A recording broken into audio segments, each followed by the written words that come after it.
अस्सलाम वालेकुम। तालिब नकीरों के अपने पर्पसफुल चैनल के साथ हाजिर नाज़रीन। पिछली जो हमने वीडियो बनाई थी वो जो अखलाकियात का जनाजा निकला है जिसकी एक तारीख है, मैंने वादा किया था कि मैं आपको वो बताऊंगा, लेकिन लास्ट वीडियो में मैं वो भूल गया आखिरी हिस्सा बताना। ज़रा ह्यूमन मिस्टेक है। तो उसके बाद फिर मैंने उसे पार्ट 1 करार दे के तो पार्ट 2 कह दिया, लेकिन उससे भी ज़्यादा अहम खबरें कुछ आ गई, तो इसलिए उस मौजू को एक टच करेंगे। और उसके अलावा कोरोना की खौफनाकियाँ क्या सूरत लेके आई हैं, ये थोड़ा सा बात होगी। और मकसद उसका सनसनी फैलाना नहीं बल्कि आगाही देना।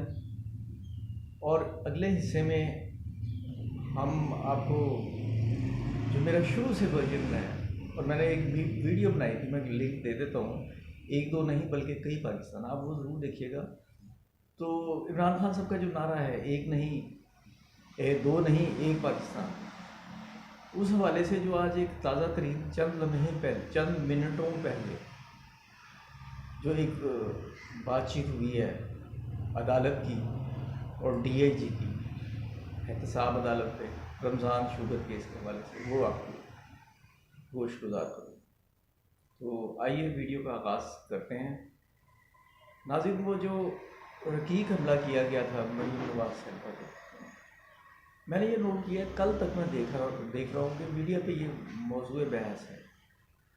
और मुझे बहुत दुख हुआ था इस बात का कि शिबली फराज साहब ने इसकी जो है ना मजम्मत नहीं की थी, बल्कि वो माजी के हवालों से बताया था। और जो दो चीज़ें गलत हो जाए वो सही करार नहीं पा सकती। गलत चीज़ गलत रहेगी, ख्वाह उसका इर्तिकाब कोई भी करे। मामला तो बहुत से हैं, ख़बरें इस हवाले से बहुत है जो मौजूद बहस बनी है, लेकिन मैं सिर्फ एक इत्तफ़ाक़ करूँगा मरीम साहबा की,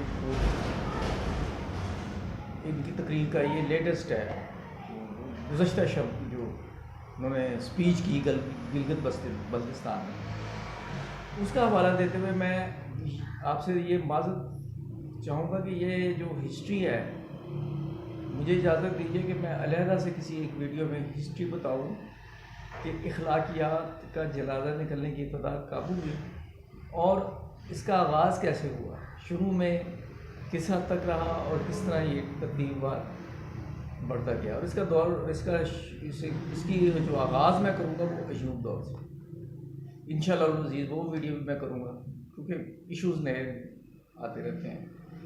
और अब कोरोना के हवाले से जो सूरत हाल ख़तरनाक ये है कि कमरुज़्ज़मान कायरा पीपल्स पार्टी के और सफदर अमान साहब, आपने खबरें सुनी होंगी, वो कोरोना का शिकार हो चुके हैं। और आज की खबर है कि LDA का दफ्तर सरबमोहर कर दिया है, उनके डिप्टी डायरेक्टर को मसबत आया था। और अब ये फ़ैसला किया गया है कि जहाँ 20 से ज़ायद गलियाँ, लाहौर के हवाले से बात कर रहा हूँ, और दूसरे शहरों में भी और दूसरे सूबों में भी बहुत ज़्यादा कोई फ़र्क नहीं है सूरत हाल का, तो ये किया गया कि जहाँ 20 से ज़ायद एक गली में पेशेंट होंगे वहाँ लॉकडाउन किया जाएगा। और इस पर बाकायदा अमल दरामद शुरू हो गया है। ये जो रात गुजरी है, late night AC Model Town ने भी अपना एक्शन शुरू कर दिया है। और ये सब कुछ बेफ़ायदा होगा, बेसरफ़ा होगा। वो एक फ़राज का शेर याद आता है कि यूं ही बेसरफ़ा ना जाए मेरे घर का जलना, चश्मे गिरियाँ ना सही चश्मे तमाशाई दे। हम चाहते हैं कि हम चश्मे गिरियाँ भी ना देखें और चश्मे तमाशाई भी ना देखें।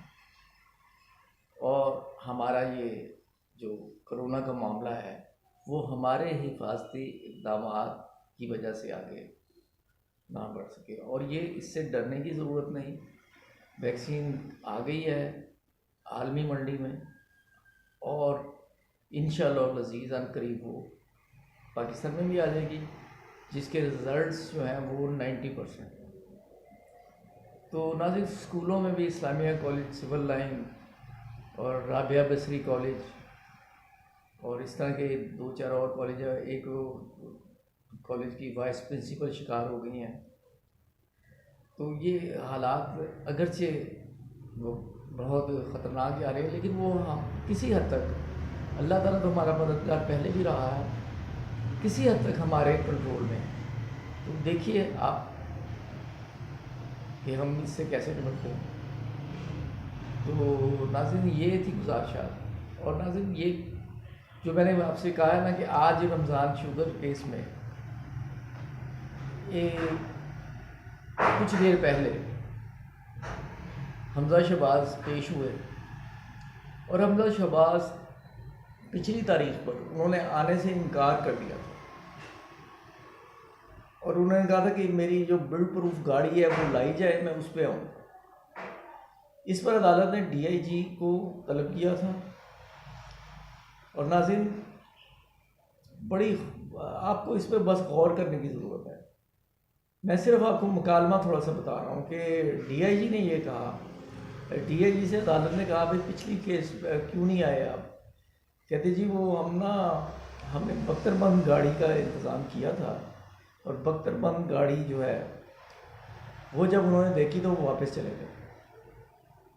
तो उन्होंने कहा कि इससे पहले भी कोई हिस्ट्री है कि मुलजिम को मुलजिमी के मुतालबे पे या मुलजिमी के एहतजाज पे पेश ना किया गया हो। उसने कहा सर ये पहला केस है। नाज़रीन, आप इससे अंदाज़ा लगा दीजिए। एक छोटी सी मैं बात कहता हूँ कि उस दौलत का क्या फ़ायदा कि जिसमें आपकी मेरे जैसे एक आम शख्स की सी रेपुटेशन भी ना रहे। ये हवा में बात नहीं है। इस बात का ठोस कानूनी जवाब आपको पेश करता हूँ। एक्सक्यूज मी नाज़रीन, मैं एक आम सा वकील हूँ।